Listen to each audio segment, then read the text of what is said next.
project, Nimbusort, advanced detection of ionospheric disturbances using electromagnetic signatures. And that's specifically in the very low frequency and ultra low frequency bands.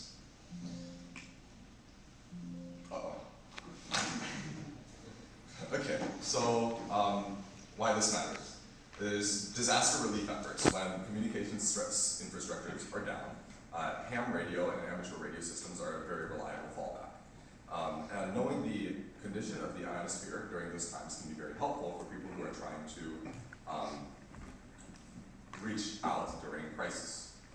There is a concept called skywave communication, or more commonly known as sort of skipping radio waves, where you bounce your signal off of the ionosphere to reach places that are not traditionally possible. If there's a mountain in the way, you can bounce your signal down and get to the other side, but it needs very specific conditions to occur. And meteor trails, or when falling objects come through the sky, they ionize the ionosphere and create a path for signals to propagate over and through environments where they normally would not be able to. One of our motivations in sort of building the system was seeing Puerto Rico after Hurricanes Irma and Maria. There was a lot of destruction, power grid was down, flooding, roads were destroyed, you could not call for help on your phone, and ham radio operators came to the rescue. Over 4,500 licensed ham radio operators came to Puerto Rico and reestablished communication with hospitals, remote regions, helped clear off roads, helped bring in food, and in general, ham radio and Red Cross with the American Radio Relay League helped to save the day this time. And that's not a one-time occurrence. This is something which happens very frequently around many natural disaster zones. There's Hurricane Ian in 2022, when a ham radio operator saved 8 people and a dog, with many storm reports of how ham radio networks help people. There's Hurricanes Milton and Helene in 2024, 2025 with the California wildfires. Right? So to get into how our system can help. Our system involves a very large antenna with dual polarization loops that's twice the size of myself. And you can see me there actually fixing it after, believe it or not, a small hurricane.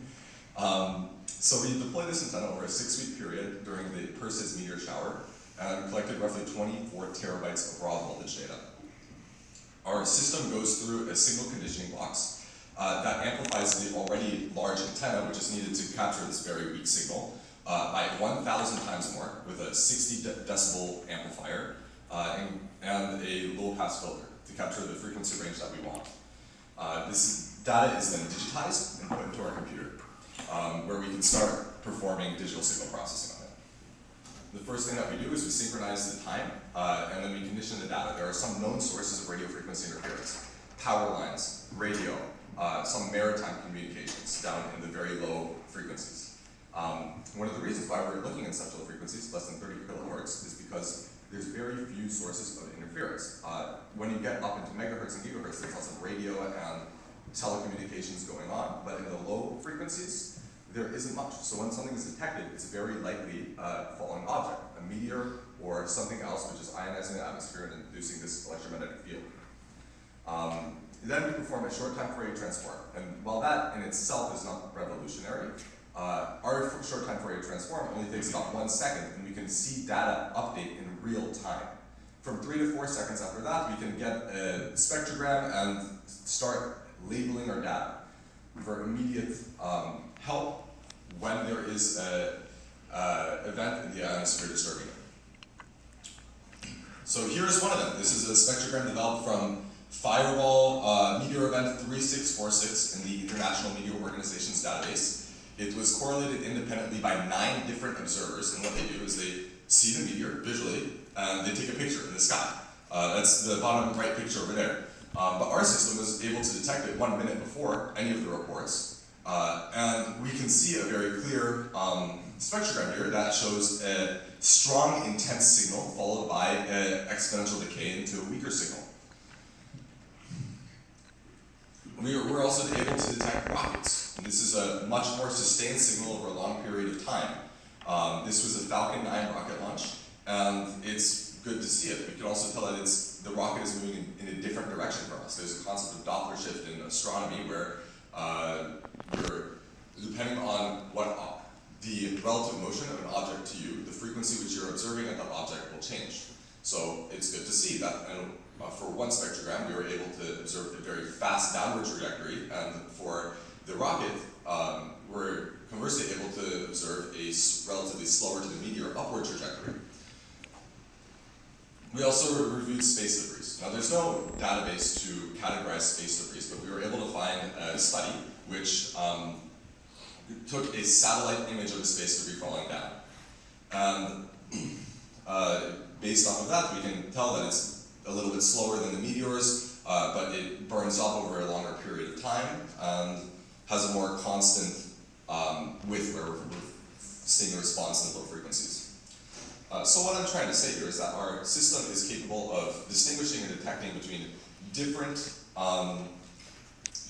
kinds of atmospheric events and providing feedback in real time. It's the first node in a larger system that can help provide disaster relief efforts and give us more information about the ionosphere.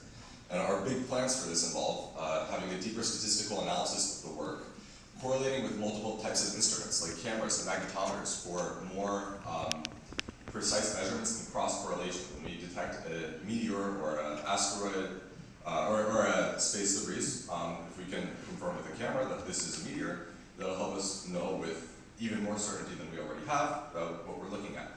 We also want to start classifying this information with machine learning algorithms to help automatically sort through data. After that, we can expand our network. With one antenna, we know that there is something in the sky, but with two antennas, suddenly we're able to triangulate its exact position. After that, we're working with many researchers and institutions to just figure out new things about the ionosphere. How lightning affects the ionosphere and if it's possible to predict that ahead of time. There's a lot of interesting data in looking at modalities that are not just falling objects like meteors, space debris, or rising objects like rockets, but also events like lightning strikes. With that said, I wanted to leave you all with a quote as we finish the presentation from Werner Heisenberg, who was one of the leaders in quantum physics. And he said that what we observe is not nature itself, but nature exposed to our method of questioning.